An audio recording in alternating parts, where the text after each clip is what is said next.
Adam here with Brooksaw Antiques. Today we have this 1935 Remington Noiseless Model 7 vintage portable typewriter. I'm going to show you how to use the functions and make sure they all work.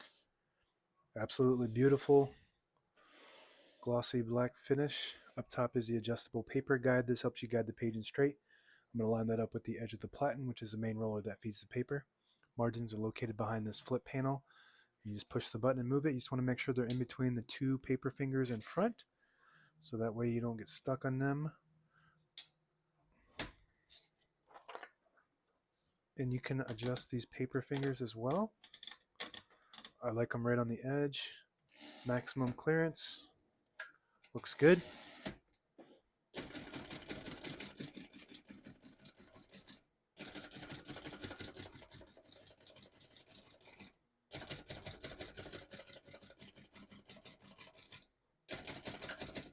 Once you hear the bell, you're at the end of the margin. Hit line space, get you back to the beginning. It skips 1, 2, or 3.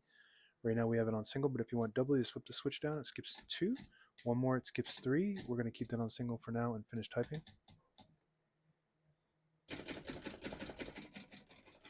As you can see, all the keys type nice and none of them skip or stick. I'll type a sentence in red on the next line to switch from black to red. There's a switch on the right side here. You flip that all the way down to that red indicator. It prints the bottom portion of the ribbon. When you have it in the middle, it doesn't print any ink at all. It just leaves a stencil for copying purposes. When you have it up top, it prints the top portion of the ribbon, which is black. We're going to move that down for red.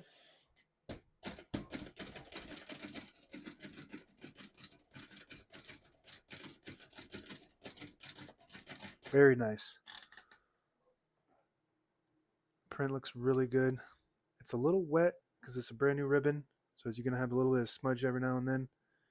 Just got to rewind the ribbon so that it's drier. Just depends on the ribbon you use, on how that rubs. There's nothing wrong with the typewriter. And it's not, if you notice, it's not actually noiseless, but this is as quiet as it gets with this. This patent was used by Underwood, Remington, and the Noiseless Company and Monarch. So the patent is all the same with all those typewriters. It sounds the same, and it's as quiet as you can get, but it's not actually silent. But with your typical typewriter, you can hear it throughout the house, almost like a drum set. But with this one, he sticks to one room, and if you live in an apartment or anything like that, they can't hear it through the walls. To pull the page out easy, there's a switch on the right side here. Flip it forward, and it unlocks the rollers underneath the platen, allowing you to pull the page out easy or load thicker paper like carbon copy or cardstock. Make sure you flip that back before you load the next page, or else it won't load correctly. Going to flip the color back to black. Shift on each side and a shift lock on the left. To clear that, just hit the shift button again. Backspace on the top left. Very nice. Margin release on the right side. When you get to the end of the margin, there's a mechanism that blocks you from printing. Hit that margin release. It does allow you to go all the way to the end or until you get stuck on that paper finger. Tab on the right side. So this one is supposed to have, I believe, 6 tabs, but it only has 1 left because these things fall out and get lost. But there's your 1 tab. You can actually probably replicate this somehow with some other piece of metal that you just put on there. But there's a rack back here that tells you exactly what space you're on, and then when you hit the tab button, it just stops at that 1 tab, or however many tabs you got. It just stops at that spot.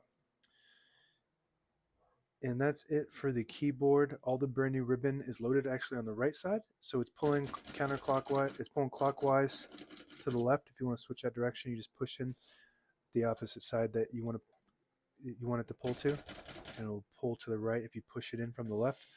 It goes all the way through, so if you push it from the right to the left, it'll pull to the left, and that's the direction we want it to go.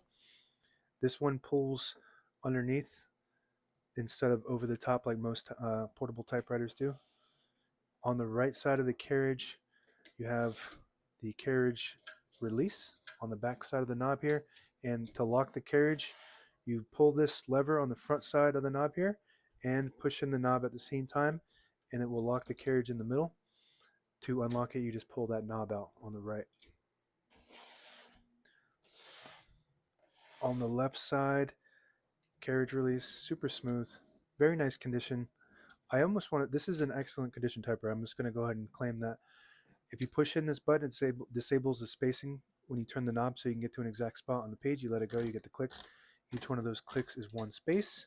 And that's it. Now available on eBay or Etsy. Search Brooksaw Antiques.